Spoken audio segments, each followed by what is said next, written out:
Hello, everyone. Welcome back to Real Wisdom Artificial Intelligence. So, today is December 29th. It is also the last Monday of the year. So, I am going to write a newsletter, maybe the last newsletter for the year.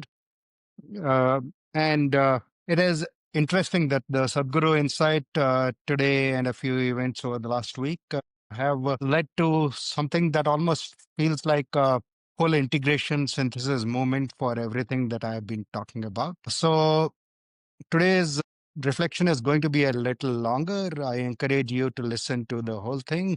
And later on today, I will publish the newsletter. So do tune into that.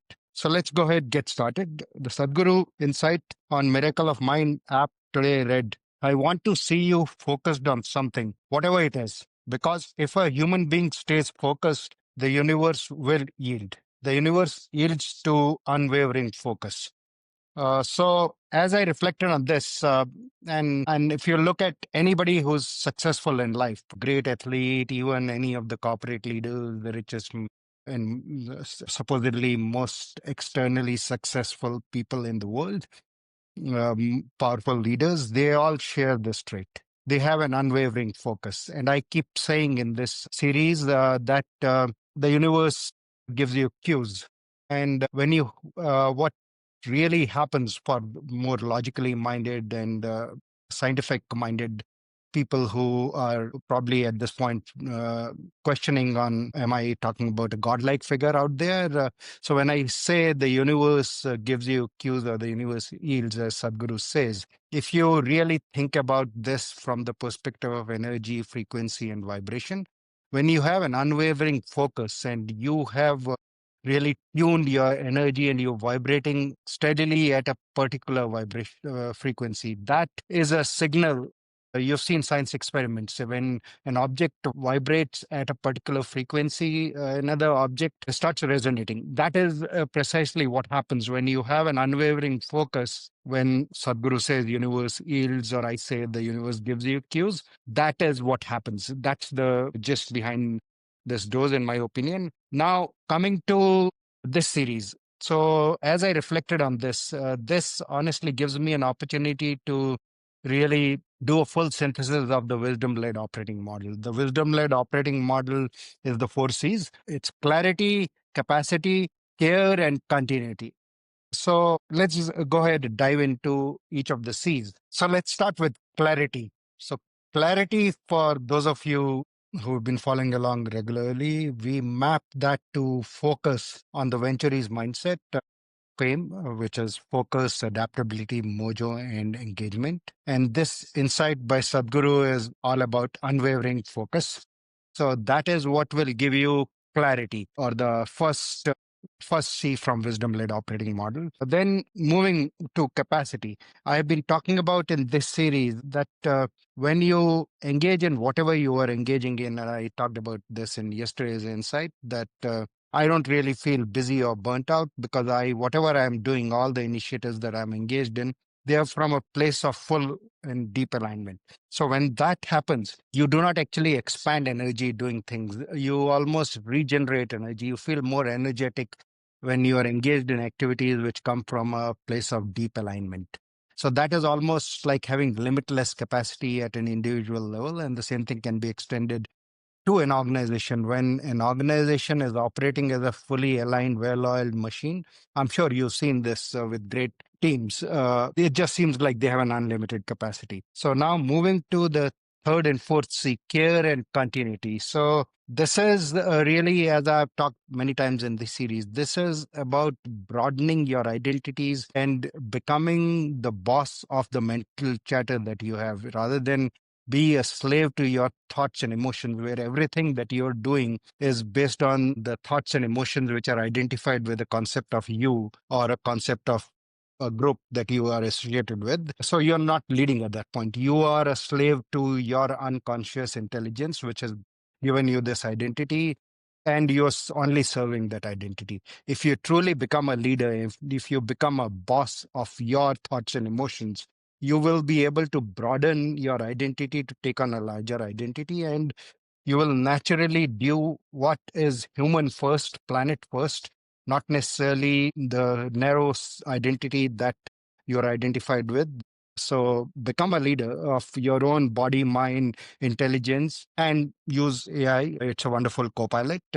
And that will naturally lead to care and continuity and creating a sustainable, regenerative impact that is human first, planet first. And yesterday, I republished another article that I published about a year and a half back, because yesterday was late Ratan Tata's birthday. And I had published the original article about how his leadership style of being a conscious leader who's extremely focused on society and building an impact overall in terms of the day-to-day lives of people. That is the type of leaders that we need, not people who are engaged in narrow identities and just trying to serve those. We need people who have really driven from this place of consciousness, like Ratan Tata.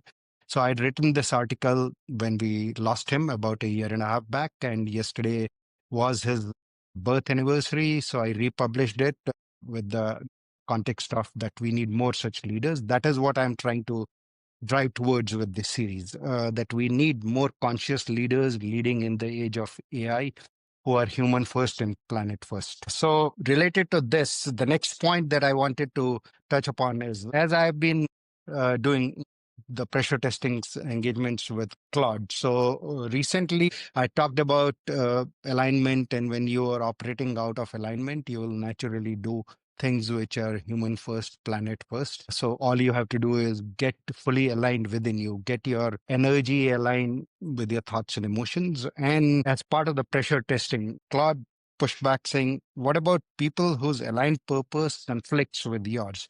And he took an example of maybe a tech CEO who feels completely aligned with their energy. They discover their purpose, that it is to build the biggest business and maximize shareholder value. They are very joyful in the process, but in doing so, they perpetuate the race dynamic and not necessarily the conscious grid dynamic. Its pushback was, so what is my position there? Am I saying that they are not really aligned, or am I saying they are aligned differently? Or maybe I'm saying that I don't know. I'm aligned to the purpose of conscious grid. If they are aligned differently and they choose to have an unwavering focus towards that, that is okay.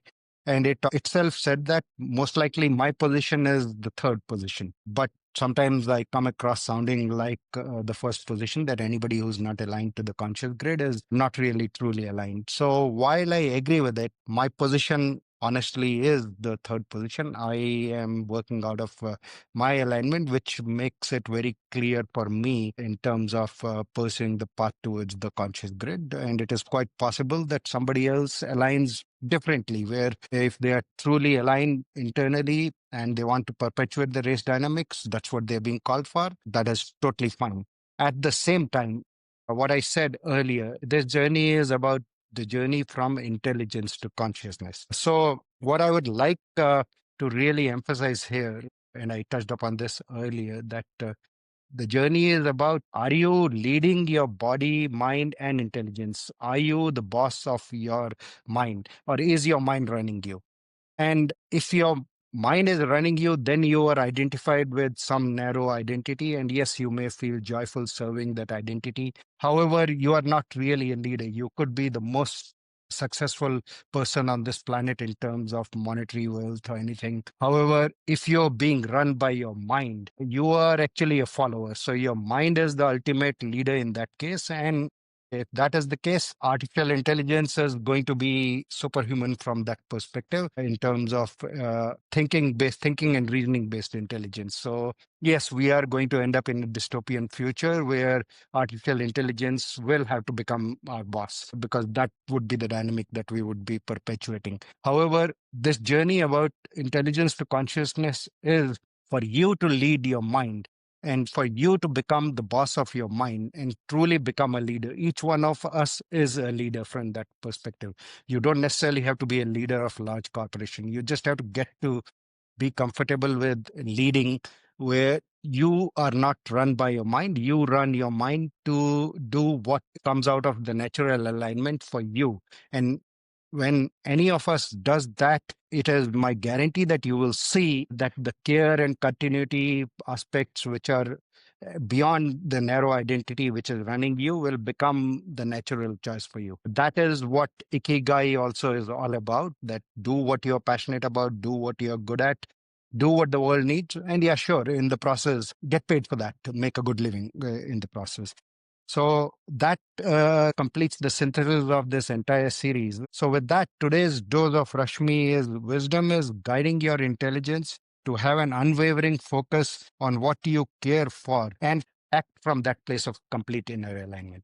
So to conclude, as I said earlier, I will write a newsletter today. So stay tuned for that. The newsletter, I may write another one on Thursday. However, this is the last of the weekly newsletter series. As I said, in my opinion, you don't have to be a corporate leader. Each one of us is a leader. Have been probably following our mind. It's time to start leading and become the one who's running our mind and using our body mind intelligence. And if you do that in the age of AI, you will be able to use AI to do what you would like to do. That is why I feel so passionate about this journey from intelligence to consciousness. Each of us, when I say we need conscious leadership, we need each one of us to become a leader. We are our mind, not being led by our mind. Thank you.